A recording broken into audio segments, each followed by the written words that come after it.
Hey friends, welcome back to the channel. Now consider this. Which route do you take daily while driving to work? And which shoe do you tie first? The left one or the right one? And did you go for a run in the morning or did you refresh your Instagram feed? In today's video, I'll be sharing why habits emerge, how they change, and the science behind their mechanics. I'll be sharing how you can break them down and rebuild them as you desire. The ideas that I'll be sharing are from The Power of Habit by Charles Duhigg.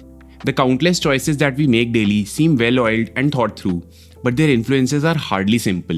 Let's understand the human brain. Picture it as an onion, composed of layers upon layers of cells. The outside layers are generally the most recent additions from an evolutionary perspective. Understanding jokes and inventing stuff comes from this region.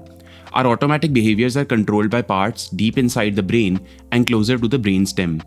Towards the center of the brain is the basal ganglia. So what does it do?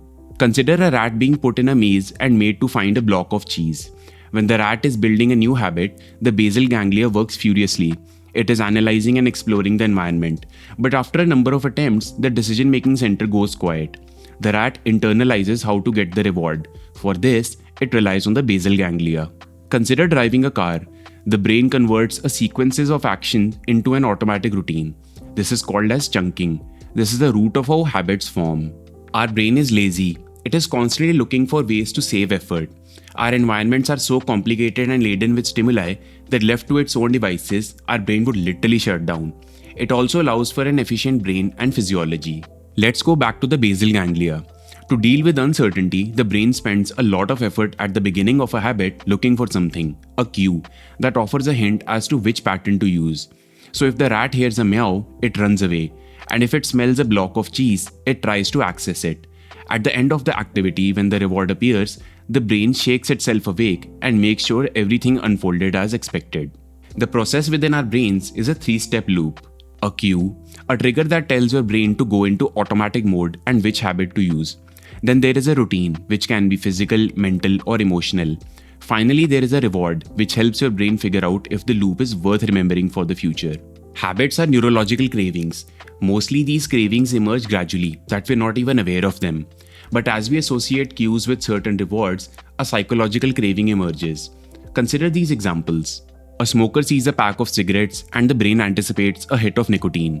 When the smartphone buzzes, we anticipate the momentary distraction that a notification brings. The fast food that we eat is similarly designed to melt immediately and provide us with a hit of salt and grease. We exercise because we crave endorphins, to feel good or that we accomplished something. So what is the golden rule of habit change? You can't extinguish a bad habit, you can only change it. So how does it work? Use the same cue, provide the same reward, change the routine.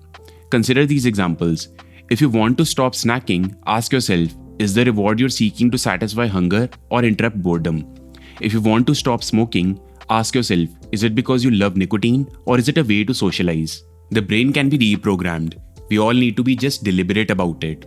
In the rest of the book, you'll learn about the habits of successful companies and organizations. You'll also learn about the habits of societies. Now that brings us to the end of the video. If you've watched till the end and found this video insightful, do give a thumbs up and subscribe to help support the channel for more such content in the near future. Alright, I'll catch you in the next one. See you!